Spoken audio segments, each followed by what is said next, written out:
Villainous Heroics by I Believe in a Happily Ever After on AO3. Chapter 3. It doesn't make sense. The resonating sound of typing keys paused to make way for utter silence for a moment, before they continued slower, letting Shouta know that he was being listened to. The villain I was telling you about. He doesn't make sense. The loud one with the leather fetish, who you seem to have a thing for? Leave it to the 18-plus hero to say a sentence like that one, Shota mused. Besides the last part of the sentence, yes. Idly spinning his pen, Shota stared down at the essay that was more red ink than black at this point. He really did need to have a discussion with some of his students about the importance of hero ethics. He acts like a weak villain who's not a threat. Acts? Kayami Nemura perked up at the promise of something interesting to gossip about like the hellhound she was, rolling her chair closer to Shota. What do you mean he acts like a weak villain? Every time I've run up against him before, the last time we met, he either defeated after a few punches, or he managed to get himself caught in his own traps. At the smothering laugh, Shota rolled his eyes, hiding his own amusement. He's persistent. That's one word for it. You said it was different last time? What happened? That was the same night you arrested part of the drink gang, right? A few of the lower-ranked ones. Shota nodded, writing a note to see him after class on the essay he was grading. We have a few promising leads now, however. You are so mean to your students, Nemura murmured as she saw the final grade. It'd be kinder to expel him at this point. He has promise. Shota shrugged. Barely. Oh, and half of those that were arrested were already knocked out when I got there. What? How? Who? Ah, that got her attention. Taking a long moment to straighten his slack of work that was already graded, Shota prevented the grin that wanted to form at hearing the loud whine. Shota! Present Mike. Seeing the surprised look at the corner of his eyes, Shota nodded. There were 7 total members, and they were decent fighters. A few of them seemed to have been part of the gang since it first started up. 5 of them were already unconscious when I arrived. He didn't even look tired. A setup to get in with the police. That had been his thinking, at first, but a setup wouldn't involve one of the gang members looking like he had his face smashed against the ground half a dozen times. Too thorough, Shut aside, pulling out the next essay. At least this one wouldn't have as many mistakes. Hopefully. He's not a part of any of the circles. The worst I've caught him at is setting fire to the contents and receipts of a thrift store because the owner overcharged people and was unfair.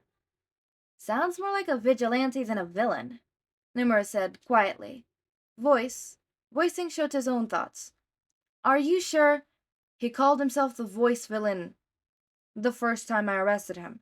He's also been forcing the entire bar to sing along to some American song. Absolutely horrendous. Nemure deadpanned, kicking out Shota's chair to send him rolling a few inches away. So he kicked their asses. So what? That doesn't mean that he's that strong. There was a difference. Shota placed his own pen down, leaning back in his chair and staring up at the ceiling. Thoughts focused on that last fight. When we fought before, he always came across as clumsy without any type of fighting experience. This time was different. Different how? Well, for starters, Shota still had a few bruises from some of their kicks and punches Mike had thrown out. That's your redundantly impressed grimace, you know? He felt like he knew what he was doing this time. As soon as the 7 gang members were unconscious, we started fighting, and he was a lot faster and stronger than he was before. He was also 2 or 3 steps ahead of me the whole time. He was analyzing my moves and predicting where I would attack next. That's interesting. Nomura leaned back, rolling across the floor with motion as she hummed. So, then you're upset your little boy toy can't fight back? You don't seem all that upset. Oh, Shota, why didn't you tell me you like a fight? As soon as she rolled back towards him, Shota was kicking her chair away as far as he could, with as little effort as possible. Shut up, he murmured, giving her a glare. It doesn't make sense. He doesn't fight like that when we trained, but he has experience, and he had the brains to predict my movements and reactions accordingly, even though he's slower. Why would he put a whole show of pretending he's some incompetent villain? You said he knew your hero name when you first met, right? Maybe it's some ploy to get to you. That would explain all the flirting. I thought you said the flirting was because he wanted to fuck me.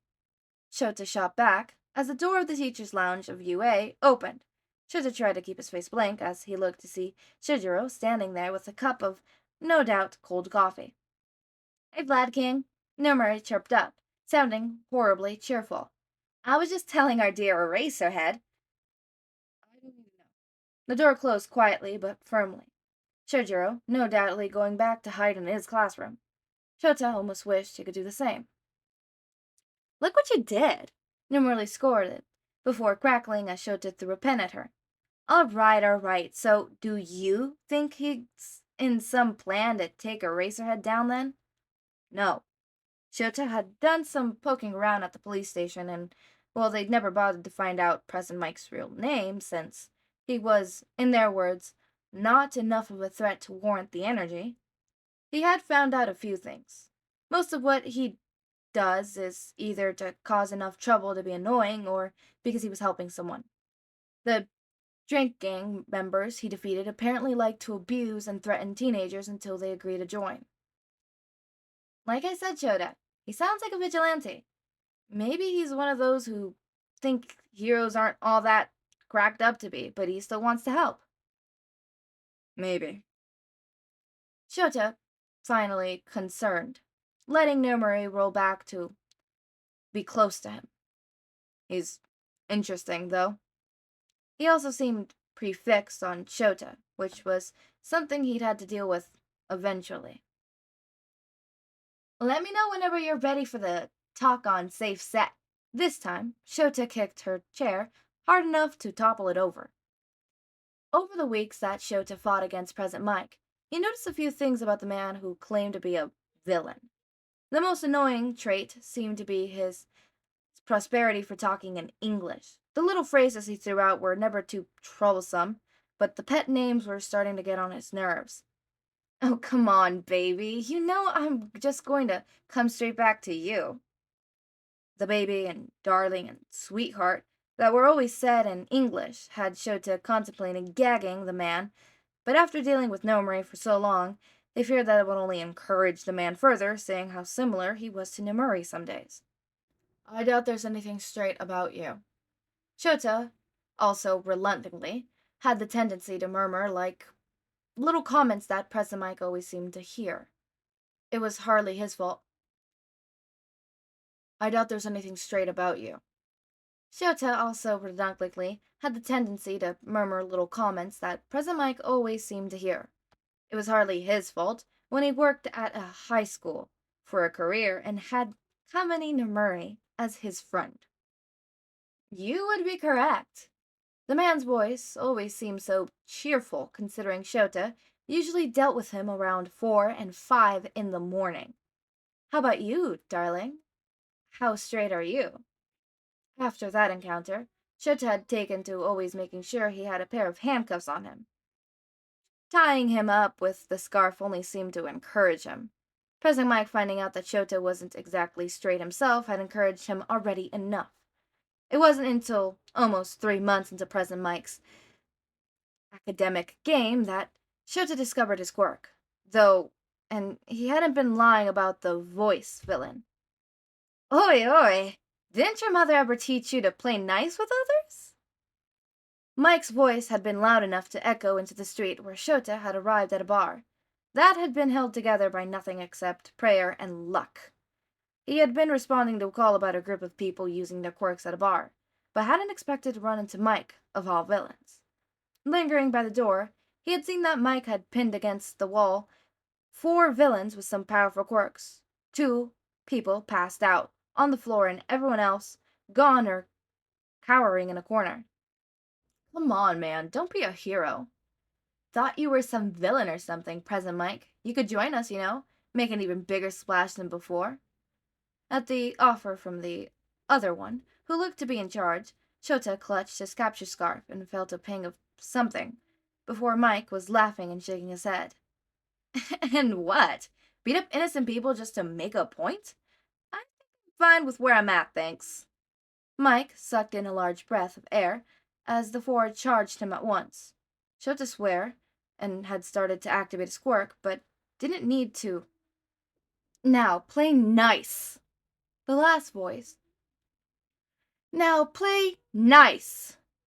The last word was screamed out, Shota throwing his hands over his ears on instinct as he watched all four men collapse to the ground, mouths open in what could only be a scream as they clutched and scratched at their heads while pieces of the ceiling fell down around them.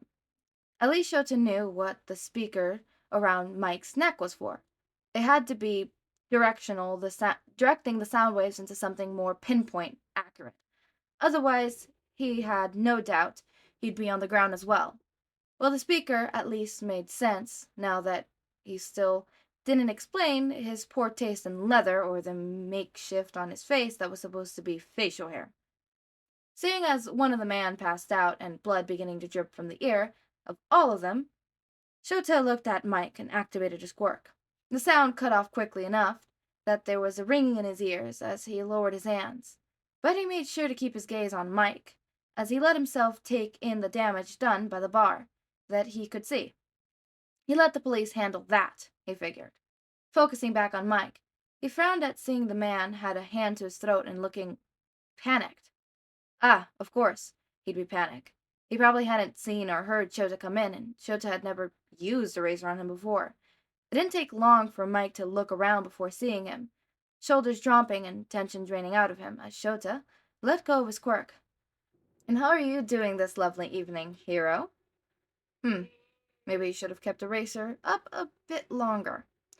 I was doing fine until I had to see your face. As always, Eraser, your words cut deeply. The things he learned about Present Mike hadn't stopped there, either. Since the man had never been in jail for longer than a week, or so at the time, he ended up running into him more than he did any other gang or villain he had to face. You didn't have to shout at them. Mike was whining and grumbling and complaining like a toddler who hadn't gotten his way, shuffling along with Shota towards the police station. That's what happens when you start a fight at a club and punch the DJ in the face. Shota replied easily, narrowing his eyes when Mike stumbled beside him. While the man was often clumsy and pretended to be, he never really stumbled over his own feet when they were walking. He deserved it. Did you hear the music he was playing? He wasn't even matching the tempo of the song when they changed. It was terrible, Eraser. As he talked, Mike stumbled 2 more times and almost fell flat on the ground when Shota stopped them both. What? What's happening? Are we about to die? You keep stumbling. Why? You're not bleeding that badly. Do you have a concussion? The man's pupils were a little blown out now that he was looking. What's today's date? Shota was given a very unimpressed look before Mike rambled off the date, his name, the current government leader, and the newest headlines of the last 3 days, as well as the current top 10 heroes. Shot could barely remember who the number 3 hero was, so he just nodded along. You're still stumbling. Yeah, well, that's what happens when you punch someone in the face. Mike looked betrayed, and Shota only shrugged. Mike had been annoying, and it's been a real fight. He just felt proud that he had managed to destroy those hideous orange sunglasses. Sunglasses? Glasses? Really, Eraser, you're starting to make me think, are those prescription? Shota knew the answer when Mike tensed up, and looked away for the briefest of seconds before looking back with a wide smile. Shota didn't let him speak. How bad is your vision? Well, does anybody have perfect vision these days? It's fine. Really, I'm just a little nearsighted. A little. That might have been believable if the man hadn't stumbled so many times. Aw, are you feeling guilty, hero? No. A little, but not much, considering how annoying the man could be. The part of destroying those monsterish had vanished, though. Why don't you just use regular glasses? The sunglasses were just ugly. I do have a look to maintain, Mike complained, as he started walking again. Shouta, a little more careful in where he pushed the man to walk. In a minute or so of bliss silence before he heard Mike mumble. I also have problems with light sensitivity. That at least made Shouta hate the glasses less, although not by much. Enough to wear them at night. I get headaches from light sources if they're too bright, Mike said, still quieter than usual, at least quiet for him. I can wear hats, but they're not as effective. Shouta humbled, looking over. You have spares? Oh, yes? Good. That meant Shouta didn't have to worry about guiltily buying a new pair or something equally ridiculous. Are you worried about me, Eraser? Would you like to explain in detail how the DJ managed to kick you? Okay, I'm shutting up. The silence only lasted a few seconds, but at least the idiot was smiling again. Hours later, when Shouta was comfortably tucked away in his bed under half a dozen blankets and unable to fall asleep, he knew something was wrong when he couldn't get President Mike's bright sunshine smile out of his mind. Mike having light sensitivity. I love that. I love little aspects that people add sometimes to characters. Because it's something that, it's not necessarily like a really important detail or whatever, and it's not something that's canon, right? But I love it because, I know there's some people out there with light sensitivity. Me personally, I wouldn't say have light sensitivity. What I do have is, if I'm overstimulated, like let's say it's like a huge fucking crowd, lights start to bother me because lights be lighting too lighty, But that's a separate thing. So I like when people add little tidbits here of like a character that isn't necessarily canon, but like a little headcanon. I don't know. It brings the character a little more pizzazz, and it makes the character a little more defined and a little more like, I don't know how to explain it, but it's something that I find very interesting. Mike having a light sensitivity. And unfortunately, I do agree with Eraser. Those sunglasses really, That's all I'm gonna say, just But that last scene where Eraserhead's thinking about, obviously Hisashi's smile, it's got me thinking of that one, line from Gravity Falls. How Mabel's like, oh my god, you have a crush, and Dipper's like, what? No, it's not like